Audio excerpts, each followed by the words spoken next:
Now, I'm not accusing the Duffer Brothers of stealing and Netflix of stealing, but I'm just going to say that there was a movie that came out celebrating its 15th anniversary. Nobody talks about this movie, but it has everything that you love about Stranger Things in it. Today, we're talking about that movie. We're talking about my man, JJ Abrams, and his classic sci-fi Super 8.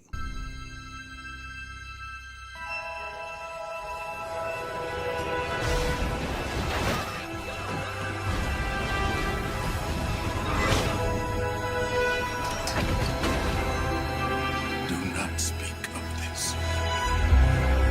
If you do, they will find you.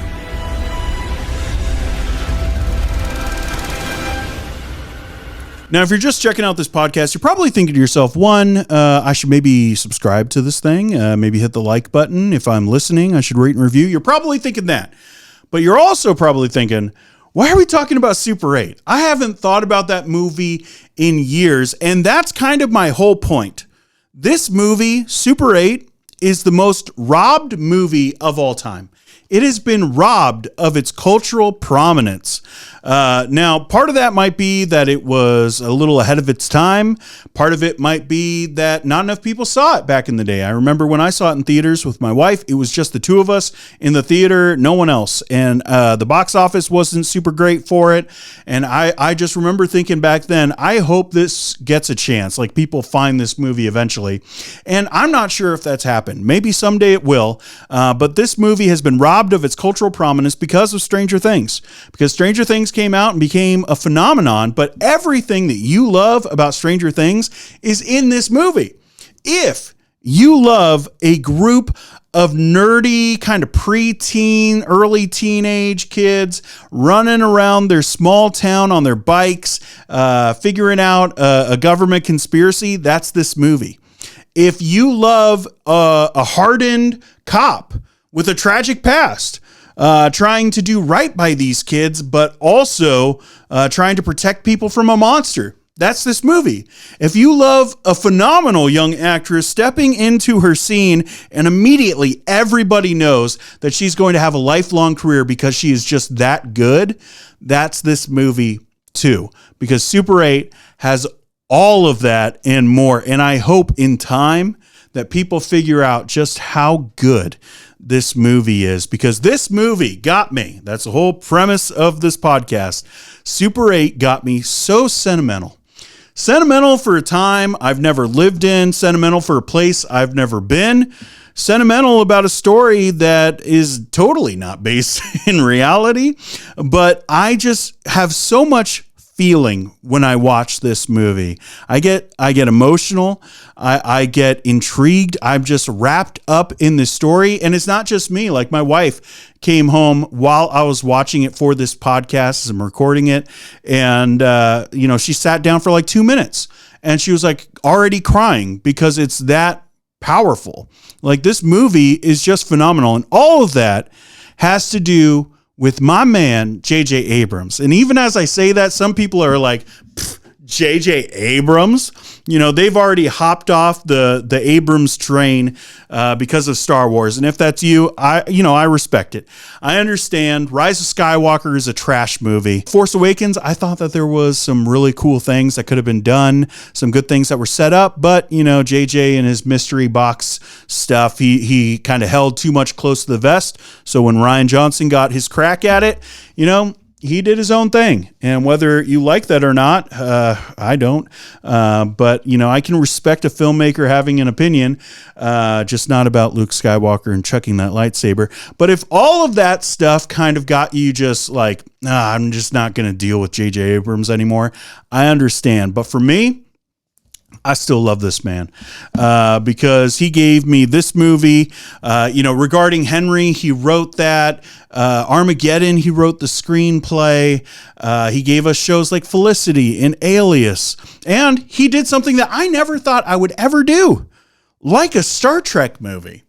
Like, I'm a nerd. But I'm like one of those kind of jockey nerds. I like Star Wars and I like Marvel and DC. You know, I don't like every nerdy thing out there. And to me, like Star Trek was just like too much. It was too niche for me. And I just never got into it until that 2009 movie came out. And it just had so much adventure and fun. And the writing was so solid that I was like, all right, if this is what a Star Trek movie can be, sign me up. JJ was able to do that. And then he was given a green light after that movie because it did so well to go and basically do what he wanted. And what he wanted to do was to make a movie about kids making movies on their Super 8 cameras.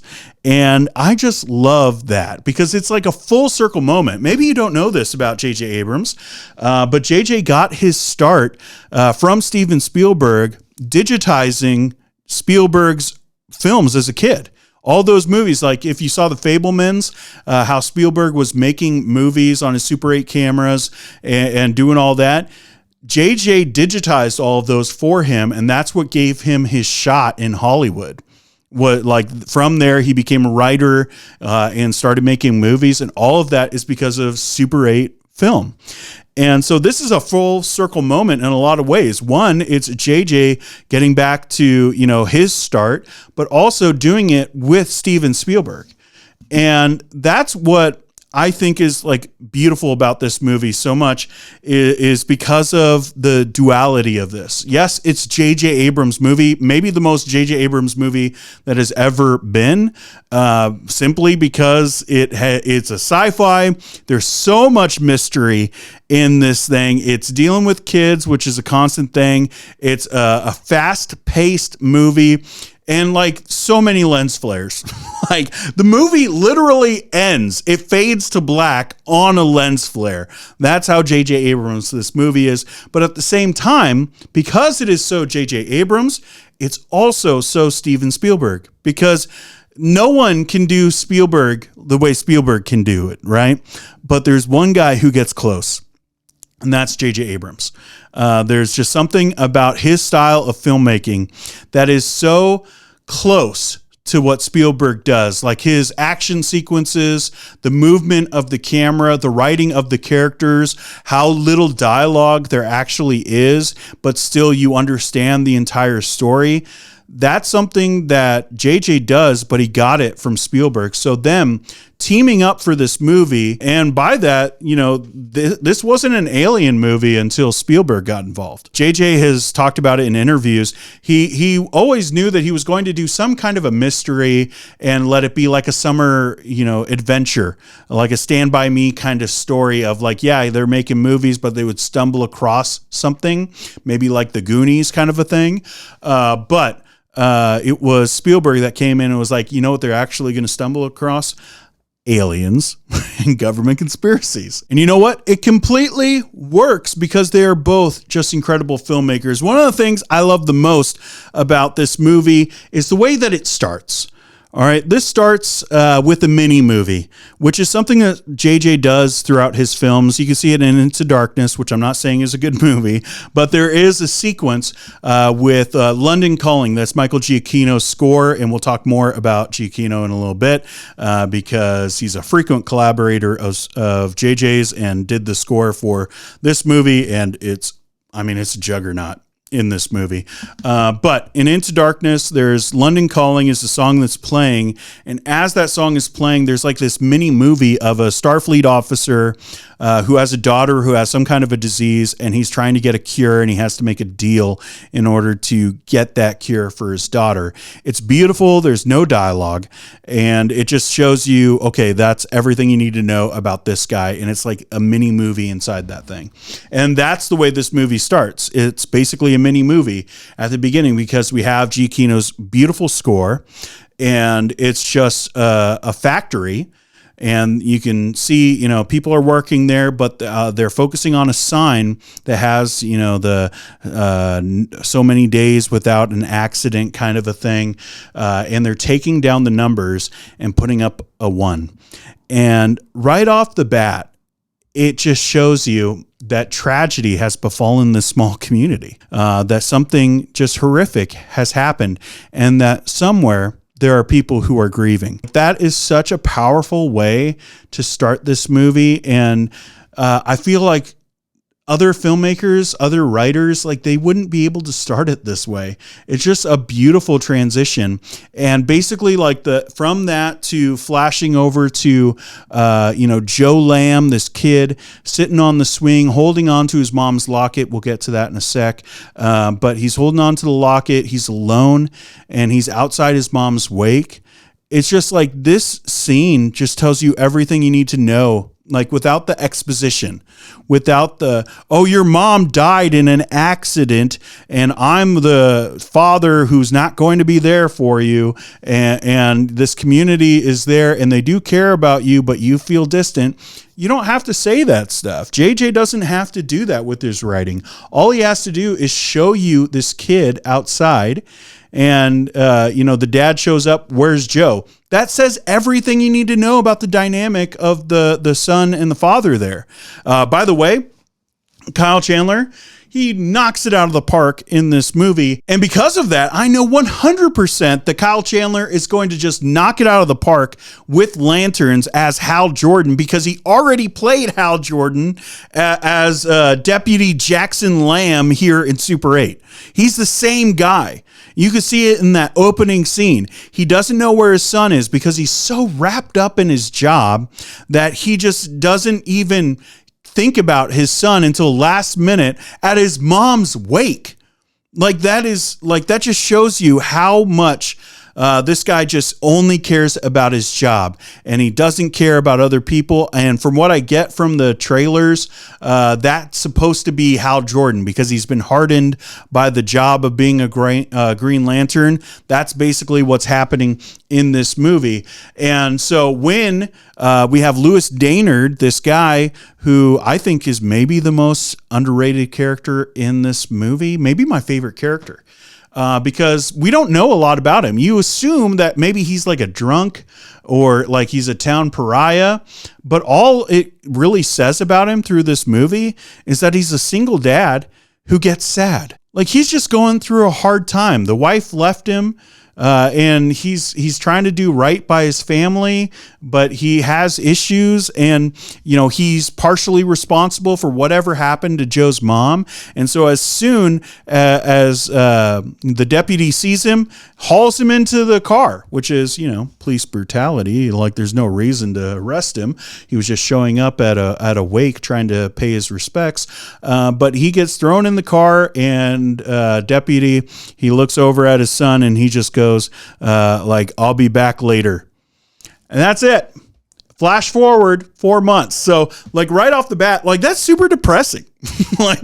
It's super depressing.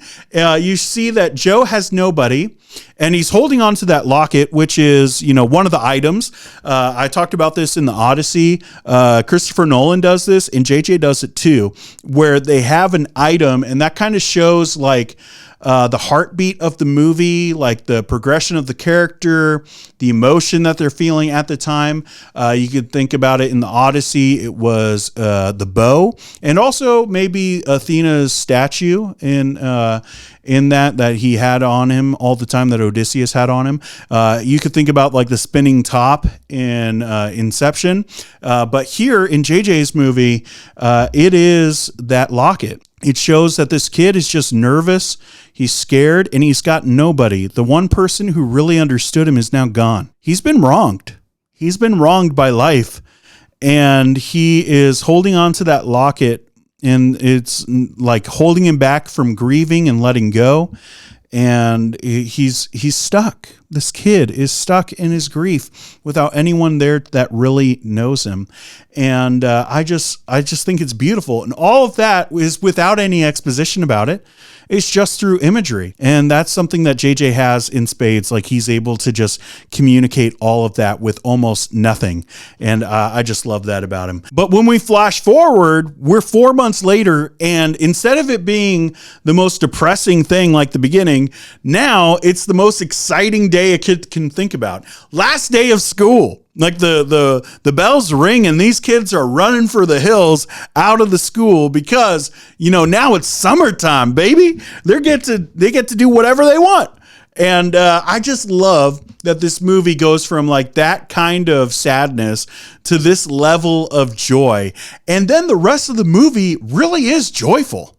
Like, yes, there are sad moments, but there is something about that last day of school and the excitement of summer and what could be. Like what these kids could experience, what fun they could have, the adventures that they could go on, that is just like propelling this exciting feeling throughout the rest of the movie, when it could have been like really somber. Given the beginning, you would think that it would be, right? But JJ does that to kind of just throw us off our heels a little bit and just catch us off guard. And now we're just moving with this excitement of a story because Charles wants to make a movie. And we get introduced to this friend group that, I mean, it rivals Stand By Me. It rivals you could think of like maybe not quite the Goonies, but it's almost there. Like these friends are just so fun. You get Charles, who is the filmmaker and is just consumed with that and is bossy as heck, but he's still there for his buddy. Obviously, you got Joe, who I got to say, Joel Courtney, you're going to know that name someday. I want to put this on record somewhere in a video. That someday you're going to know the name Joel Courtney, not Jai Courtney, Joel Courtney, who plays Joe Lamb, our main character, because he is just so good displaying like this nervous, awkward energy, but still like a kindness and a hope. Like there's just something in the way like he looks, like it's behind the eyes maybe, but it's just, he's got something. You can see it. And he hasn't been in a whole lot, but maybe someday he'll get like an X-Men casting or something, and people will remember like the kid from Super 8, and you'll know his name, Joel Courtney, and write that down. He's going to be somebody someday. But you get the rest of the friend group. You get Charles, you get, all these kids. You get this kid who's obsessed with firecrackers, which is just like the funniest thing because there's always one of them, right? There's always like one kid in the friend group who's just a danger to society. And he's like not a bad kid. He's not trying to blow up mailboxes, but he is just like off his rocker a little bit and just too excitable and has way too much money to spend on things that he shouldn't have access to, like, so there's that kid. And then there's, one of this, like the actor, the acting kid who is like playing like the main character in Charles's movie, the detective. And he's just so nervous, and it just feels like a real friend group. These feel like real characters, and that's just JJ's writing shining through. And one of the things I love the most about his writing is the background characters. Like, yes, we have, like, obviously Joe's our main character. And the main relationship we want to see progress throughout the movie is him and his dad. And then his dad has Louis Daynard to kind of be a rival and be an antagonist for him, back and forth, both of them viewing each other as an antagonist. So you have that. You have the love interest, which we'll get to. You have the friend group, but you also have like these other characters. Even Simon from Seventh Heaven plays this drugged out kid who is developing film and wants to get with Charles's sister. And it's just like, it's super funny to see Simon from Seventh Heaven be like high in his car. Like there's just something just like darkly funny about that. But like, he's great in this movie. Then you have Charles's parents. Like, oh my goodness, the Kisnicks. I love them. Right at the beginning, like in the wake, when they're just staring out the window, you can see their concern for Joe, who is, their son's best friend. But also, like when Joe starts coming around for making the movie during the summer, like right off the bat, like the first time that we see the Kisnick's house, like there's kids everywhere. There's chaos. There's so many of the Kisnicks. I don't know how many of them there are, but there's like tons of siblings. And so there's just complete chaos. And usually in that kind of a scenario, you have like an absentee father who is just there for laughs. Like think of Ted Wheeler in Stranger Things. You know, you could just play it for laughs. But in this movie, because JJ is trying to build a world where you could feel like these characters really exist, he has him just be like, "Hey, Joe, you know, we always have room for you here, right?" Like, it's just little moments like that. And then the look that the Kisnicks give each other, the mom and dad, as they look at Joe as he's heading out, you know, to go have supper at his dad's house, and which means like not have supper because no one makes him anything, like poor kid.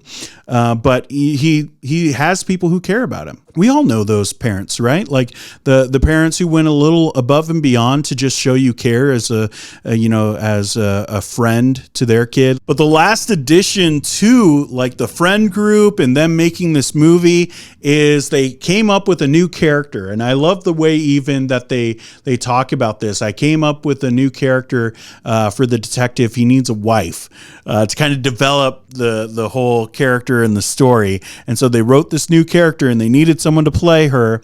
And that's when we're introduced to Alice, who is Elle Fanning. And oh my goodness, she is exactly what they show in the movie. Like they go to this train station. A lot happens there, but that's where they film their first scene with Alice, all these friends, and Joe's doing the makeup and they're loading the camera, getting everything ready for these shots. Charles is, you know, doing like some really iconic framing for stuff.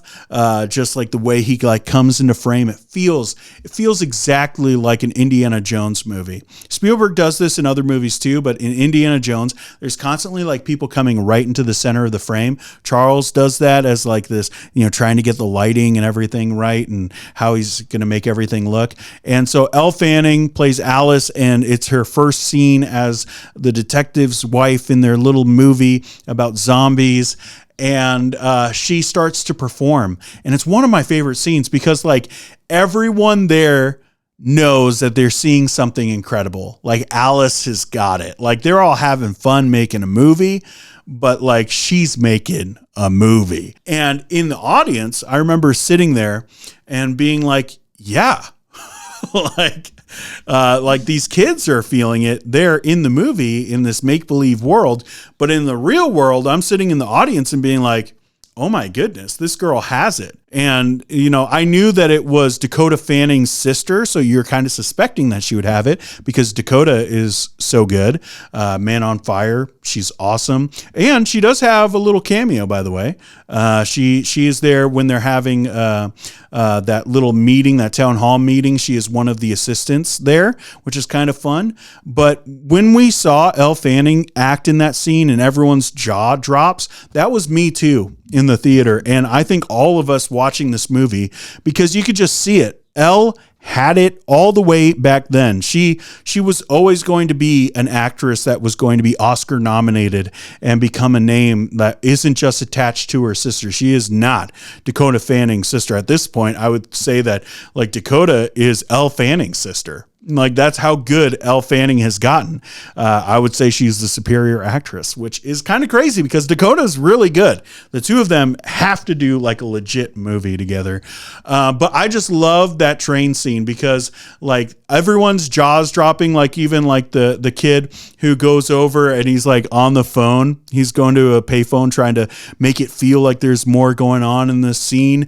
And like eventually he stops fake talking and just like drops his mouth and just stares at her all throughout the scene. And it's just so funny to me. But then, you know, you get a little cute little interaction between Joe and Alice, and you can see that there's something kind of going on there. But that's when you have like this explosion, and it's just like the movie just all of a sudden twists. And it's because this train comes through. They're all excited to get the train in the background, do this scene, get it filmed properly. And then all of a sudden, you see a truck. Joe looks and sees a truck headed toward the train. And he's like, what is going on? All of a sudden, he realizes, watch out! And boom! And it's just like the craziest crash scene ever.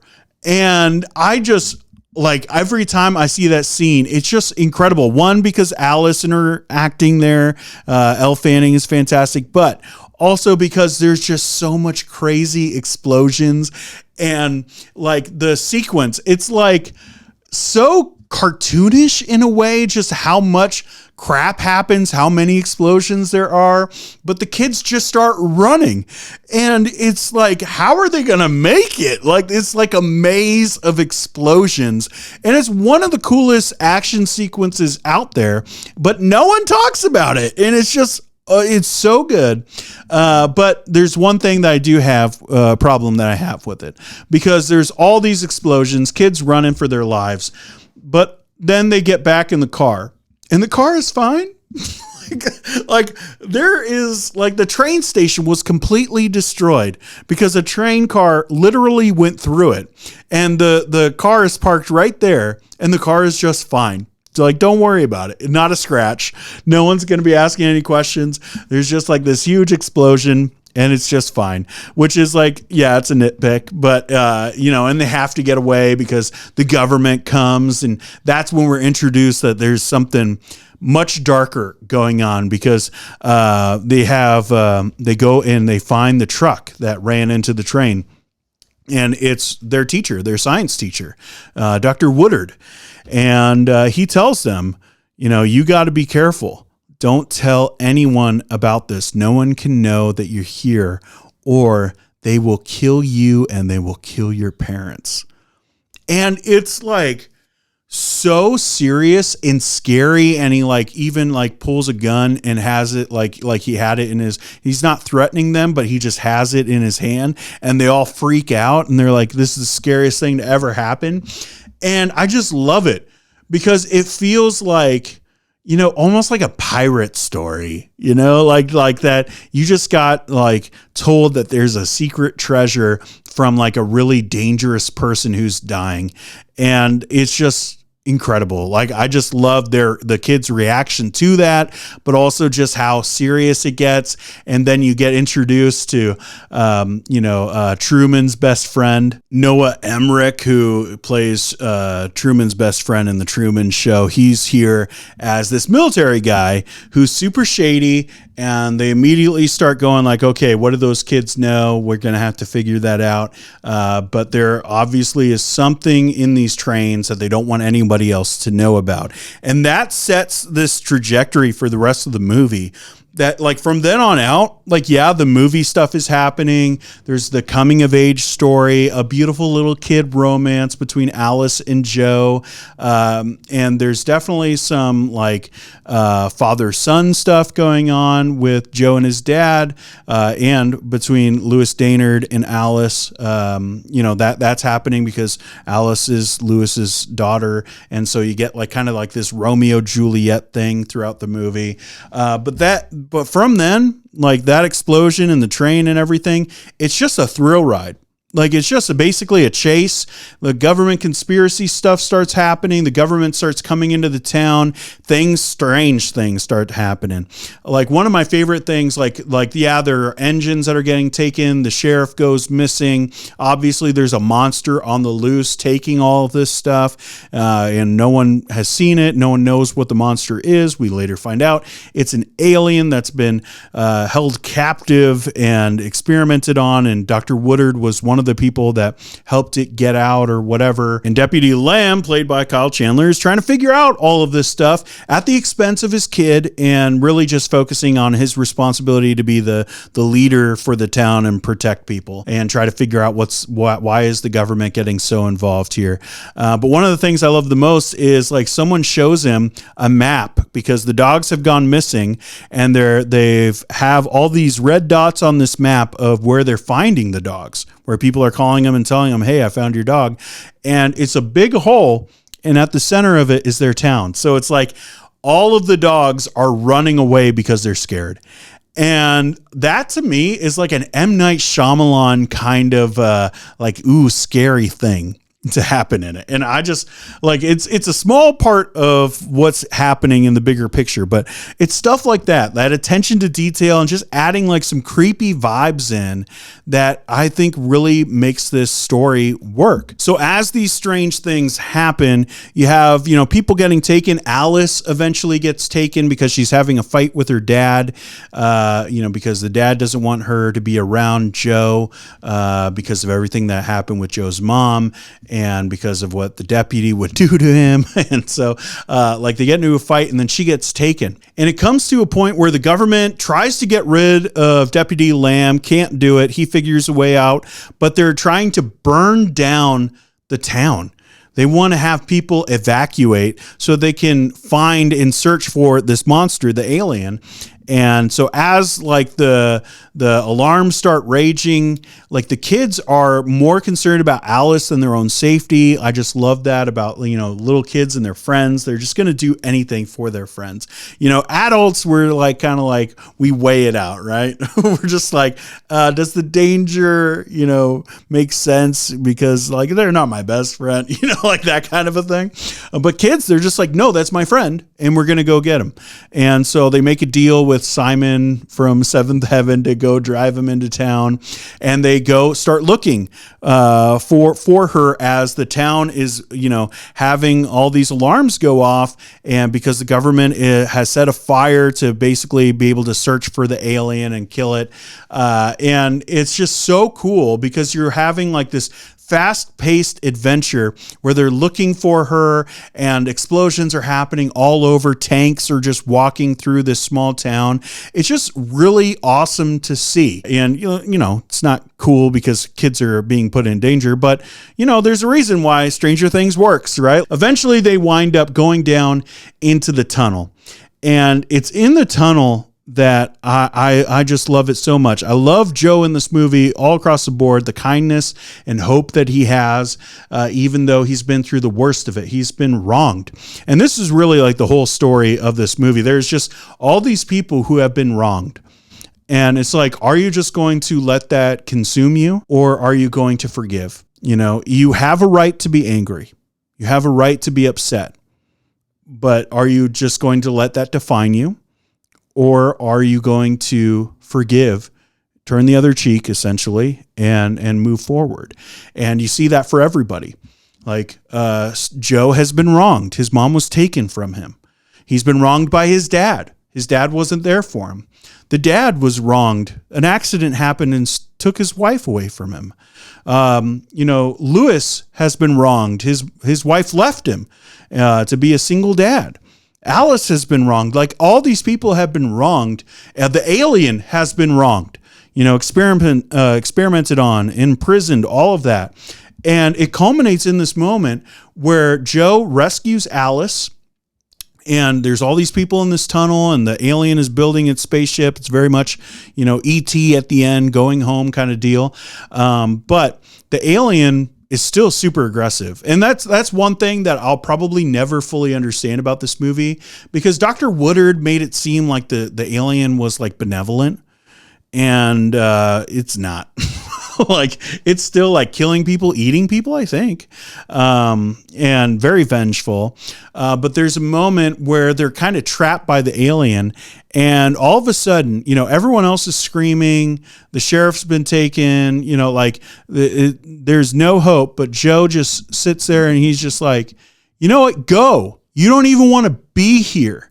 And as the alien grabs him and lifts him up, and it looks like this is going to be the end for little Joe, he says, bad things happen, but you can still live. And because of who he is and what we've seen from him throughout the movie and his loss and his grief, we understand what he means by that.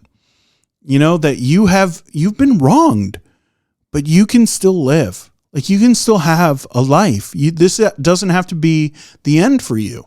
And it's beautiful. And at the same time that that's happening, you have the deputy getting Lewis, and they're trying to find the kids. And even though they hate each other, right? He's like, we're going to get through this together. And as they're driving, Lewis says that he's sorry for what happened to her. And that's all he wanted to do at the beginning of this movie. At the wake, all he wanted to do was to tell him that he was sorry. And the deputy, just as he's driving, he doesn't look over because, he's a man. He just says, it was an accident. How powerful is that? Like, it's just him saying, like, I forgive you. It was an accident. And he repeats it. And it's a moment of, yes, terrible things happen in this life, but that doesn't have to define you forever. And it's not to say that you forget those things, but you can move forward with those scars, and those scars don't have to define you. And I just think it's a beautiful thing. And yes, it's silly, it's an alien, like it's a movie. So, you're talking to the alien saying bad things happen, but you can still live. But it's those human moments that really just make this not a generic sci-fi. Like, yeah, there's great filmmaking stuff. There's some awesome camera work, some really cool sequences, all of that's in here. But the reason why Super 8 is such a phenomenal movie is because of the characters, because of the writing, because of lines like that. It was an accident. That's what makes this movie so powerful. I hope that someday this movie gets its due. I don't see enough people talking about it. I think I've seen a couple videos over the last 10 years pop up of people being like, hey, it's underrated. But I'm telling you, man, this movie is just, it's one of the best sci-fis made over the last 20 years. And we've had some real good ones. This is up there with Arrival to me.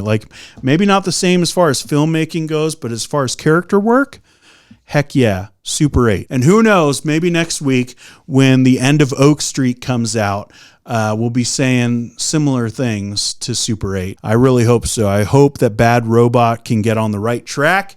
I hope that JJ can come back next year. He's coming out with The Great Beyond. And I'm really hopeful for that, because when JJ is firing on all cylinders, he is top tier.